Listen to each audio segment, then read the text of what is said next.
Mabuhay Philippines! Kumusta guys? Hope everybody's well in their house. Another day here in Makati, and today we want to show you the garden of Teresita. She's putting some plant in our house and are all indoor plants. We will show you 3 easy indoor plants to grow in your house, right? Yes, so they're very easy to maintain. Even for beginners, you can do this. It's not really much of a garden kung maliit lang siya, but it's something that you can do at home. Yes, let's start our day. We are Mirco and Tere, an Italian and Filipino couple who loves to travel and explore. Welcome to our channel. I sat down by the ocean. It's that tears that I feel fill up with emotions. Could I taste them for real? So our first easy indoor plant is the famous aloe vera. Ayan. We got this from the farm. If you saw our vlogs before, you can see that we had this very big pot that's overflowing with aloe vera. So this is part of that mother plant. And then we still have also the baby aloe vera here. Meron pa kaming nadalang mga babies. Gelatinous siya sa loob, jelly. So it's already made up of a lot of water. You don't need to water it much. Now, what you need to watch out for is the amount of sunlight that they get. When you place them in the house, place them near the window. Somewhere near the window, but not somewhere that direct sunlight. Kasi pag sobrang mainit, their leaves might get burnt. Water and sunlight yung to watch out for sa aloe vera. Now, of course, we know the health benefits din naman ng aloe vera sa skin, sa hair, but they're also good air purifiers.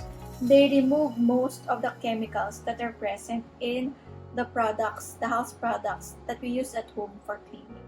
So that's why it's very beneficial also to have them at home.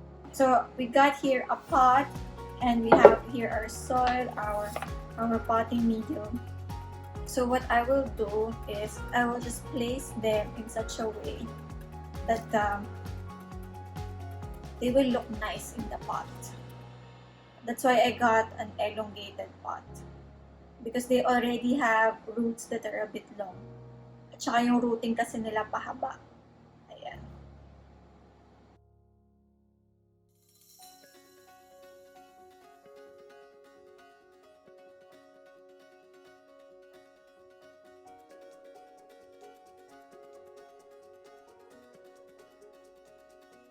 So we're finished potting the aloe vera, and then we're gonna put them in the shelf near the window so they can get sunlight.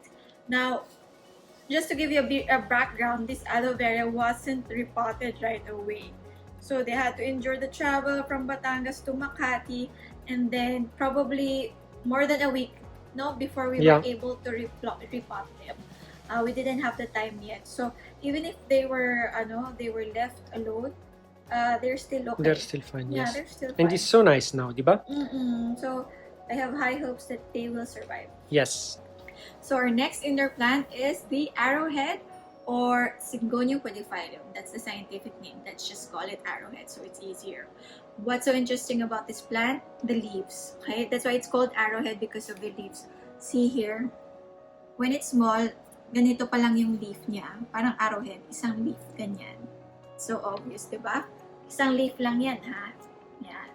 But when it grows, you will notice that the leaves start to divide first into 3. Can you find Yeah, we can find it here. Yeah, Look. there. Yan. Yeah, 1, 2, 3. Oo, see? katulad nito. 3 din siya. 1, Also there. 2, 3. Yes. Yan, nakita nyo? You can see. Yes. Yeah. And then, eto pa.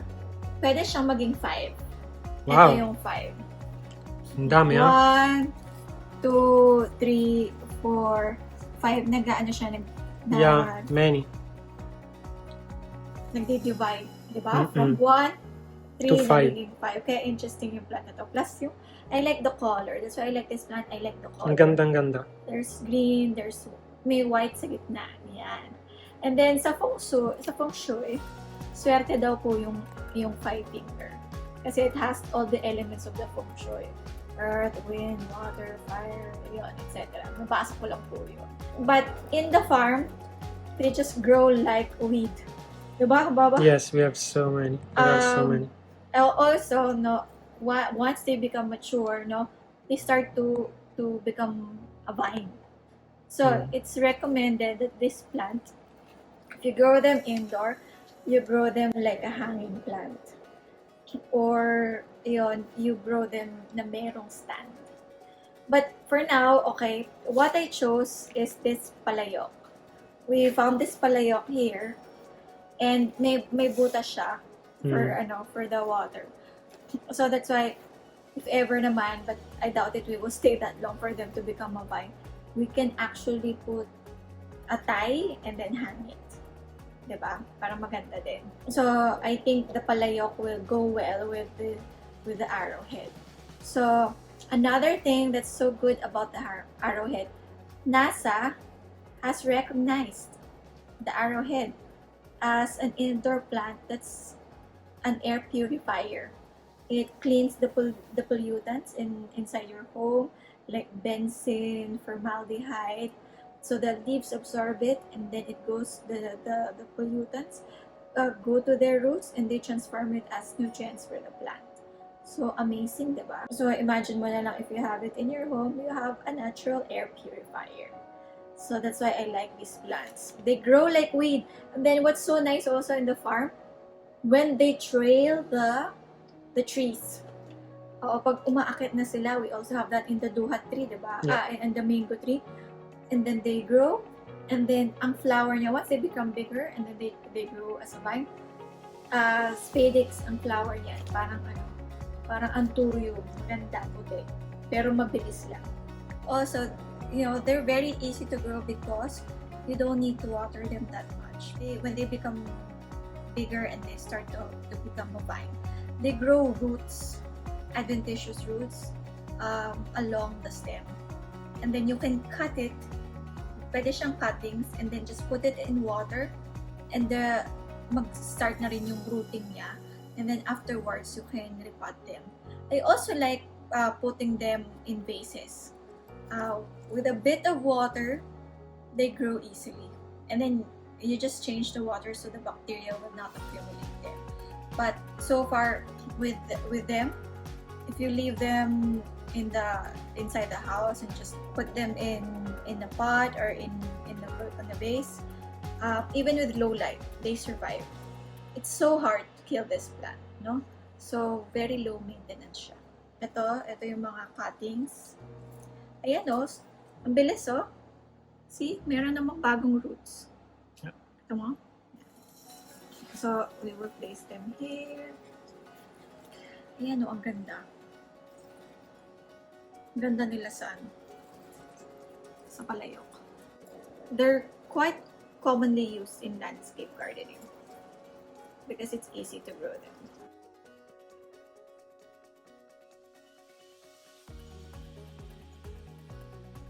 So we're finished repotting the arrowhead, and then we will put them in the shelf. Our third easy indoor plant is the Sansevieria, or commonly called the snake plant. So these guys, I got them from the farm, from the mother plant. They were just growing on the side, so it was easy to get them na. And I took them and I planted them here. We just use recycled bottles, no? And they're very easy to grow. You don't need to water them much. Once a week na, pwede na. And then also this plant is recommended by NASA as one of the best air purifying plants. And they're also good plants that help you go to sleep kasi nga pinapurify nila yung air. But what to watch out for is that sa mga pets, at saka if you have cats and dogs, make sure that you put them away na hindi sila maninibble at the leaves won't be nibbled by these pets. Also take care when you water them, water directly on the soil, not on the leaves, so they won't rot. And then if you notice, rosette yung pagpo-form ng leaves nila, they follow that rosette formation when the leaves go out. Kaya they're very nice, especially pag madami sila. When you put them in the garden or in your in your shelves or inside the house. Baba, Mm. did you also know that this plant was named by an Italian scientist Ah, no. after his patron, also an Italian, where he found this plant in his garden? Ah, I didn't know. Okay, so si Vincenzo Petagna, No, probably it's Petagna. Petagna, okay. Petagna.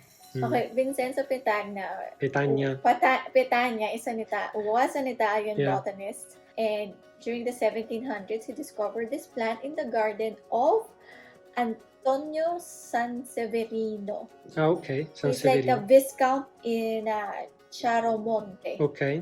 in Chiaromonte. Italy. Chiaromonte. Yes. Okay, it's a province, I think, in Italy. Yes. Kaya yung genus name niya came from that. Sansevieria, Sanseverino. Interesting. Even know. Italian plants here in the Philippines. Did you see this in Italy? Not that I remember. See, you saw this pa in the Philippines. Yeah, but not that I And- remember. In Another trivia pala. Another trivia. We went to this boutique hotel in El Nido. It's called Sanse. Yes. And they named the boutique hotel after this plant. Yes. Sanse from Sansevieria. Because And it's one of the most beautiful hotels that we have saw so far. yes, diba? one of the most beautiful boutique hotels right in the heart of El Nido town. The- Sanse Boutique El Yeah. Nido. The outdoor bathroom is really, really Yeah, beautiful. they have an outdoor bathtub. Yeah. And bathroom. We will show you some clip now. Yeah. Also, it's best to put them in near the window where they can have a bit of light. Okay, so those are our 3 easy to grow indoor plants. Now, let me just show you a bit yung sinasabi kong alugbati. So this is the alugbati that I was telling you earlier. So we bought this in the Sunday market. You can also find this in the supermarkets. So they're used as vegetables here in the Philippines. Kinakain, we eat it here. So there's 2 types, no? Okay. The scientific name is Vaselia Rubra. Rubra because of the color of the stem. It's a bit reddish purple. And then there's the other one that's called Vaselia alba, and that one, the stem of that one is green. So what I did is kinat ko lang siya. I cut, and then I put it in water, and they started growing leaves. So Yeah. shoots. Ayan, ito na nga, madami na siya. Experiment ko lang if they will grow. And And are growing. they're starting to grow. Yes. Yeah, I'm so happy.